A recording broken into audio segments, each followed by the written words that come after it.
Fala galera, como que vocês estão? Vocês estão de boa? O que eu quero com esse vídeo? Descolar um papinho legal aí com vocês. Para quem não me conhece, eu sou o Jefferson, sou um dos administradores do grupo Forex Brasil no Face, atualmente 13 mil membros. Nunca esperava que fosse chegar a esse patamar de membros, né? A minha ideia inicial com o grupo era no máximo aí 100. Quando eu mandei os primeiros 100 convites, eu havia parado, né? Na verdade, quando eu mandei os 100 primeiros convites, primeiro eu mandei solicitação de amizade e iria conversar com cada um para ver se eles já mexiam com o mercado financeiro e forex. Eu participava de alguns grupos, assim, via um comentário, quando eu achava um comentário bacana, um comentário legal, ou uma postagem desse membro de outros grupos sobre mercado financeiro, eu ia lá, adicionava ele e desenrolava algum assunto sobre mercado financeiro e perguntava se mexe com Forex, se eu tô no Forex, né? Daí. E nessa época eu estava querendo melhorar a minha estratégia e ver se eu conseguia descolar algumas ideias com alguém para estar melhorando, né? Então o que eu fiz? Criei um grupo e antes de criar um grupo eu participava de outros grupos, né? E criei um canal no YouTube, até aí tudo bem, mas quando eu começava a postar minhas opiniões sobre mercado financeiro, Forex, posteriormente eu era banido desse grupo, quando eu ia tentar verificar o porquê, entrava em contato com o administrador, ele falava, olha, você está divulgando o seu canal e eu sou dono desse grupo, eu também tenho canal. Então, me sentia assim, nossa, então teu grupo é só você que pode aparecer, outros não podem, né? Então acabei criando um grupo assim, como que eu posso dizer, um grupo mais livre, um grupo ao qual todos possam expressar suas opiniões e, em último caso, só se faltar bastante respeito com algum outro membro ou postar coisa que não tem nada a ver com o grupo, por exemplo, mexe com mercado, com outro tipo de mercado e, por exemplo, ou quer formar uma pirâmide financeira aqui dentro do grupo, é uma coisa que não vou deixar, sabe? Então, mas expressando opiniões, análise e coisas boas, trazendo realmente conteúdo sobre Forex, até aí tudo bem, né? Como que eu conheci o Forex? Conheci o Forex, pessoal, da pior maneira possível. Assim, eu acho que como todo mundo vai passar, né, por uma fase inicial como eu passei, talvez seja um pouco bem árduo, um pouco mais difícil. Mas para mim foi difícil porque eu achava que não precisava de um mentor, achava que poderia me virar sozinho. E como é que foi? Foi em 2014, eu tinha acabado de sair do meu emprego, eu era assistente fiscal e fazia notas, emitia notas fiscais na empresa, né? Parte da controladoria da empresa. E era uma empresa totalmente nada a ver com o mercado financeiro. Era uma empresa que fazia espumas para automóveis, né? Claro, anteriormente disso, eu trabalhei no ramo automotivo também. Depois, mais para frente, eu fui juntando uma grana e fui especulando um pouquinho sobre o mercado financeiro. Fazia umas operações aqui e ali, perdia, né? 2014 foi assim, eu vi um anúncio de uma rede social, que foi o Facebook, né? Eu vi um anúncio e lá dizia que um amigo tinha feito um lucro com a ação da Netflix. E esse amigo era um ex-colega de trabalho, né? Eu cheguei nesse amigo e perguntei, cara, como é que você conseguiu fazer todo esse lucro, né? Às vezes eu fico tentando vender alguma coisa na internet e não consigo ter essa rentabilidade que você chegou a ter aí, que apareceu. E no fim, descobri que era apenas marketing. Ele falou que não tinha feito esse lucro. A rede social usou o nome dele em um anúncio.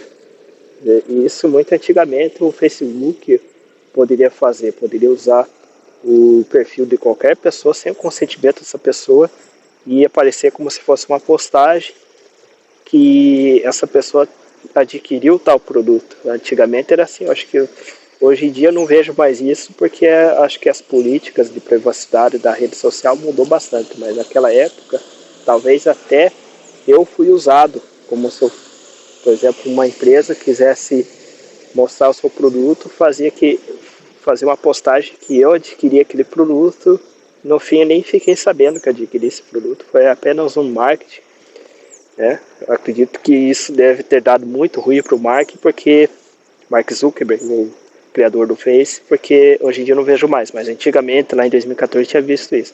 E daí quando eu cliquei no anúncio, eu entrei era uma corretora de Forex chamada eToro. Era uma rede social de traders. Lá eu poderia seguir, curtir, né? Foi assim a minha primeira impressão com o Forex, né? Então eu acabei adentrando ao Forex através desse anúncio aí. E achei muito interessante que aparecia realmente os traders abrindo suas operações. Quando, por exemplo, um trader comprava GBP USD, aparecia lá como se fosse uma linha do tempo, a moeda que ele comprou, a cotação que ele comprou. E caso ele fechasse a operação, também aparecia se gerou algum lucro aquela operação, se não gerou. Era uma rede social bem parecida com o Facebook ou o Twitter, que você podia mandar mensagem, curtir, apertar em seguir, tinha tudo isso. E poderia fazer um copy trade, a qual você poderia seguir esses traders e repetir as mesmas operações automaticamente se você fizesse copy trade. Mas caso não quisesse, você só apenas monitorava a linha do tempo lá e via quando alguém entrou numa determinada operação, aparecia lá bem.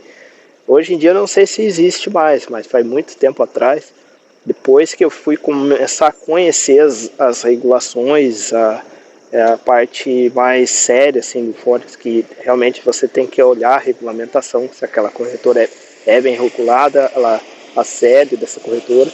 Daí quando eu peguei absorvi esse tipo de conhecimento, eu acabei saindo dessa corretora. Hoje em dia não sei se existe, nunca mais pesquisei, nunca mais procurei saber, mas o que aconteceu? Naquela época eu tinha criado um grupo também, eu consegui achar traders brasileiros lá dentro dessa rede social, entrei em contato, né? Um deles eu conheço até hoje, que é o Thiago Bati, ele está nesse grupo. Na época tinha o João Nunes, Alexandre Basso, né? E mais uns outros aí que me fugiu o nome, mas eu criei um grupo no Skype junto com eles para explorar alguma estratégia boa, compartilhar algum conhecimento, mas no fim o grupo acabou virando uma bagunça, cada um queria operar de um jeito, né? Alguns operavam notícias, né?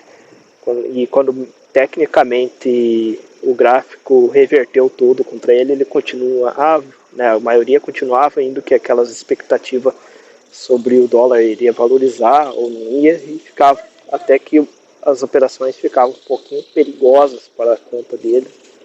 E eu ficava nesse zigue-zague. Será que eu ia pelas operações do pessoal do grupo? Ou será que eu ia seguindo esse ranking de traders da rede social?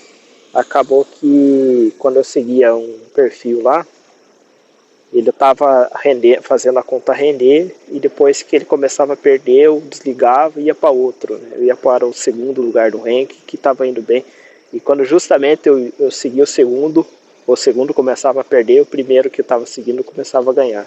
E foi nesse zigue-zague que atingiu um primeiro máximo drawdown na conta de 40%. Eu falei, opa, 40% já é bastante, né? Bastante coisa.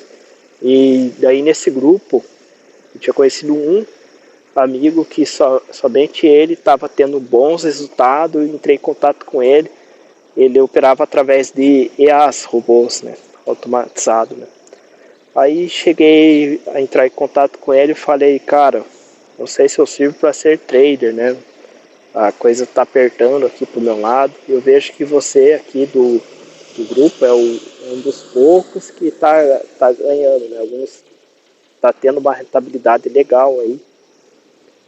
O que eu faço? Ele falou, olha, Jefferson, você não tem psicológico para operar, né? Não tem aquele fator emocional, psicológico, eu sugiro que você faça o mesmo que eu, use um EA, um robô, talvez através desse EA, esse robô, você venha a aprender a operar, você venha monitorar como que ele faz o gerenciamento dessas operações e você vai seguir a risca aí, né? E foi dito e feito, né? Ele compartilhou comigo uma lista de melhores EAs, isso no final de 2014, tá, galera? E ele compartilhou essa lista, né? E na época tinha o site do Burt, né? O site do Burt, ele que era um americano que colocava os melhores EAs no rank, né? Os EAs comerciais para fora. Daí foi aí que eu adquiri um que estava bastante conservador e larguei lá, né? Durante um tempo, ele mais do que recuperou minha conta, né? No primeiro ano ele já fez uma lucratividade de 80% com um drawdown aí, um rebaixamento, declínio da conta de 5%. Daí eu falei, opa, tá 5% só de rebaixamento da conta. E se eu dobrar esse risco, né? Dobrei o risco, né? Para ver se eu conseguiria mais do que recuperar a conta. Então, aí depois de 2014 para 2015, 2015 para 2016, mais do que recuperou minha conta, ele fez um lucro.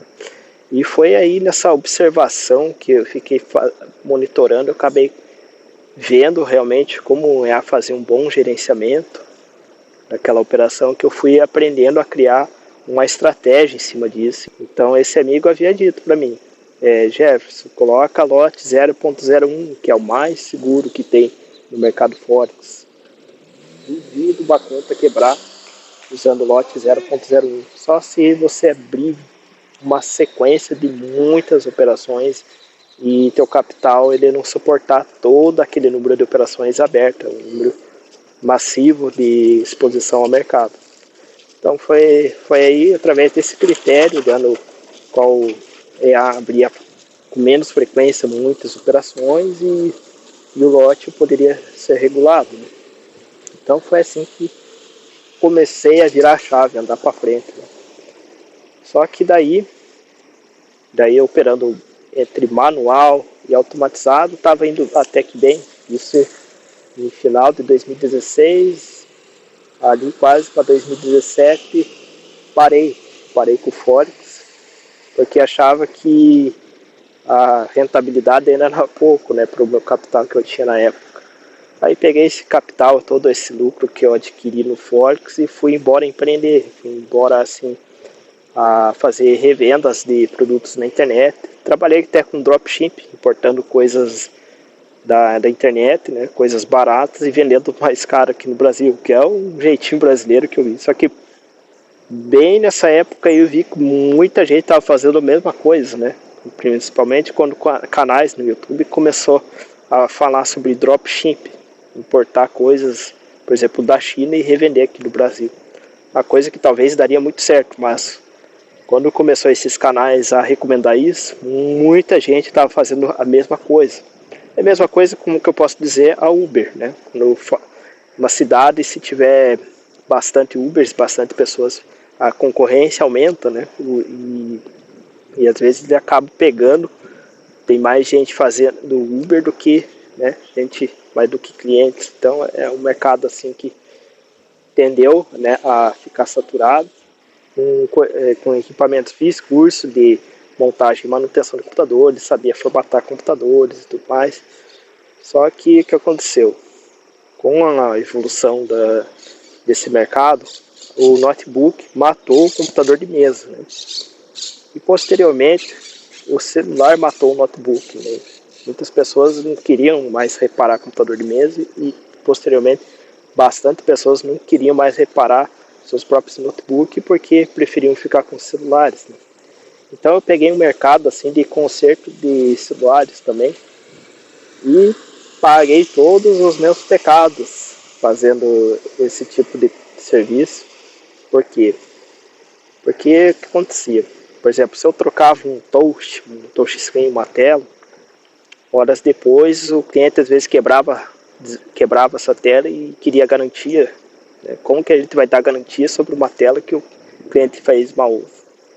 Mas o direito, ele fazia valer o direito do consumidor, né? O direito ia para o Procon e conseguiria dar um jeito de conseguir, né? O que aconteceu? Eu tive que subir o preço do produto. Por exemplo, uma película, se eu cobrava, por exemplo, R$ 50 só pelo material, eu teria que cobrar 100 e mais a mão de obra, né? Isso porque o cliente poderia voltar e querer a garantia. Também quando estragava um componente da placa do aparelho, né? Tinha que importar essa peça, demorava 30, 60 dias para vir. O cliente não queria saber, queria usar para ontem, não queria para daqui 60 dias ou mais de 90 dias, né? Então os clientes não queriam saber, eles pegavam lá e ficavam com a peça lá e era horrível para tentar devolver para o fornecedor, porque o custo de exportação era bem caro na época. Acabei enxugando essa empresa e parando realmente com consertos. E aí, final de 2019, quando eu vi que estava dando muito ruim empreender para mim, acabei voltando para o Forex. Em 2019, abri uma conta na já tinha uma conta na IC Marks desde 2014 até 2017, mas como ela mudou umas regras da jurisdição, acabou minha conta e não conseguia reativar essa conta. Eu tive que criar um cadastro novo na IC Marks e voltei para o Forex. Por isso que até hoje eu preservo uma conta no MyFXBook para mostrar que tem consistência com o mercado há bastante tempo. Queria que fosse aquela minha conta que eu criei em final de 2014 até final de 2016 para 2017. Obrigado para quem assistiu até aqui.